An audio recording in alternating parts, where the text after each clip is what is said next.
ওগা ওগা এটা কি বলছিস তুই? বাহ, আমার কথাটা তোমার বিশ্বাস হলো না? না, তোমারও বিশ্বাস হলো না? প্রভু,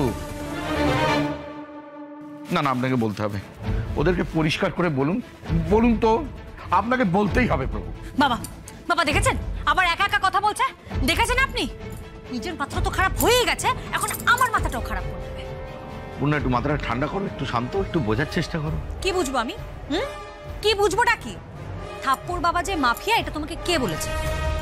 তুমি নিজেই বললে তো, মানে নিজেই বলে নিজেই উত্তর দিলে, তাই তো? তোমার এখনো একা একা কথা বলার রোগটা গেল না। পূর্ণা, এটা আমার কথা নয়, এটা স্বয়ং মহাদেব সার্টিফিকেট দিয়েছেন। হ্যাঁ, মহাদেবের সার্টিফিকেট মানে বুঝেছো তো, আইএসও সার্টিফিকেটের সমান, কিন্তু হ্যাঁ, কোনো ভেজাল পাবে না। ও, মহাদেব তোমাকে বললেন, তিনি আর লোক পেলেন না? সত্যি পাননি, উনিও পাননি, আর পাননি বলেই তো যত গন্ডগোল। তাই জন্য উনিও ভুগছেন, আমিও ভুগছি। আমার কিন্তু একটা ডাউট হচ্ছে বৌমা। থাপ্পড় বাবা বলেছিল যে ভগা এরপরে একা একা কথা বলা তো দূরের কথা, বউয়ের সাথে কথা বলার আগে পর্যন্ত 200 বার ভাববে, কিন্তু তা তো হচ্ছে না। ও তোমার সাথেও কথা বলছে, আবার একা একাও কথা বলছে। মিলে গেছে তো? আমি বলেছিলাম থাপ্পড় বাবা জালি, ঠকবাজ। প্রভু একদম ঠিক যাচ্ছে।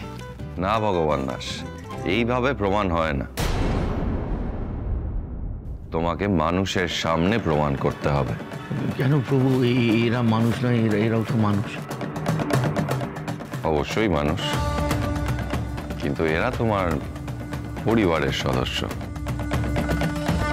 তোমাকে প্রমাণ করতে হবে সর্বসাধারণের কাছে। ভগবান দাস প্রতি সোম থেকে শনি রাত 8টায় জি বাংলা শোনারে।